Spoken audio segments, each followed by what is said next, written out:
Why do billionaires buy ugly art for millions of dollars? You've probably seen a painting that looks like random splashes of paint sell for $50 million and thought, who would pay that much?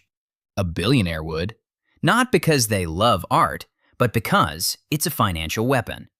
Imagine buying a painting for $20 million.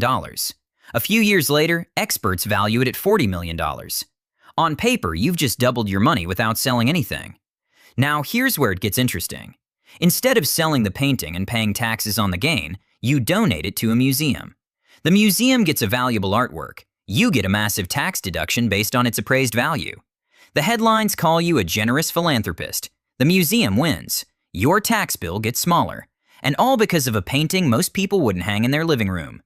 To ordinary people, it's art. To billionaires, it's strategy. Welcome to the world where wealth moves quietly, and a painting can be worth far more than what's on the canvas.